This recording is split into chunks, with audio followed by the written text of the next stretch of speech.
organizatave qytetare në votim është një tregues I qartë se qytetarët kërkojnë ta ndryshojnë sistemin politik institucional në mënyrë që zgjedhjet për kryetar, për kandidat për asamble të reflektojnë për një qëndrueshmëri dhe një jetë vitale të qëndrueshme për qytetarët, mirëqenien e tyre dhe patjetër që unë qëndroj optimist që vota përveç se ka rëndësi dhe ndikon për jetën e qytetarëve, vullos edhe fatin e qytetarëve të ardhmen e tyre shumë gjeneratave pasuese dhe përmes votit qytetarët mund të ndryshojnë edhe jetën e tyre rutinore. Nuk them tani drejt për drejt, por në forma dhe mënyra tjera të shëndosha edhe institucionale, por edhe në shumë sfera tjera të jetës, sepse qytetarët kanë të drejtë të ankimojnë ose të parashtrojnë kërkesat e tyre për të drejta që u takojnë, të lobojnë për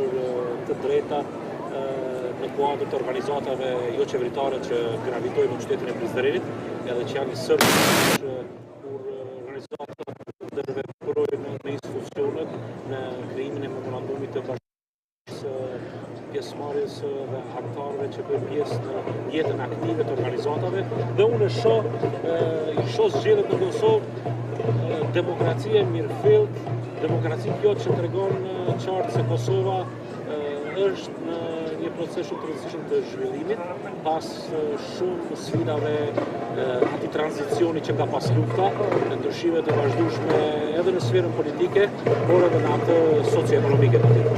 Zonja Shukrio, e përmendet edhe ju se sa është e rëndësishme të merret pjesë në këto zgjedhje. Ka avantazhe dhe disavantazhe të veta. Kandidatët për asamble, duke referu zhvillimeve të fundit, kam parë shumë kandidatë që janë fokusuar vetëm në promovimin e numrit të tyre në flet votim, por kanë harruar që duhet të shpalosin nga programet e tyre konkrete, konceptuale, se si mund të ndikojnë në zhvillimin e jetës së qytetarit. Pra, një kandidat duhet të përqendrohet në lokalitetin ku jeton, që t'i përfaqësoj të drejtat, kërkesat e qytetarëve aty ku jeton, por sigurisht që mund të bashkëpunoj, mund të bëhet pjesë në shumë komitete që zhvillohen në kuadër të kuvendeve komunale, të cilat kanë rol të fuqishëm në vendimarrje në lidhje me qytetarin dhe për qytetarin. Por një kandidat për asamble kur fokusohet vetëm në numrin e tij, më voto ky është numri 1, po ti çfarë përfaqëson? Unë do të shikoj vetëm interesat qytetarit edhe ankesat që ka qytetarit. Nuk është ky asambleisti, nuk është ky kandidati që duhet të përfaqësoj vetëm interesat ndoshta të ngushta të qytetarëve të cilët njihet. Duhet të takohet me njerëz me të cilët nuk njihet.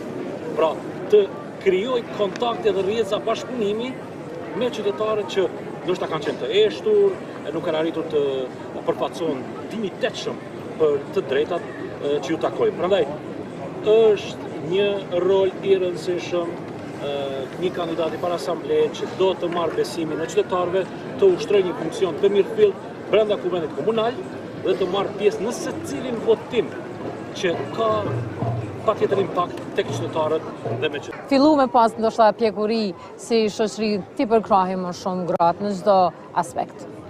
Patjetër që po, shumë ndryshime në këtë perceptim. Pra, perceptimi publik mbi gratë në rolin e vendimarrjes, leadershipit, udhëheqjes së institucioneve, menaxhimin e institucioneve, unë edhe për nga natyra jam feminist dhe I shoh gratë lidere, madje lidere që përfaqësojnë një jo vetëm interesin e grave, por edhe të burrave. E kjo është shumë e rëndësishme ta theksojmë, sepse një institucion që qeveriset apo udhëheqet nga një grua është demokracisë. Nuk dua të diskriminoj asnjërin nga gjinit, por unë shoh Kosovën drejt ndryshime rrënjësore në këtë pikpamje. Dhe aty ku gratë qeverisin, aty institucioni funksionon siç duhet.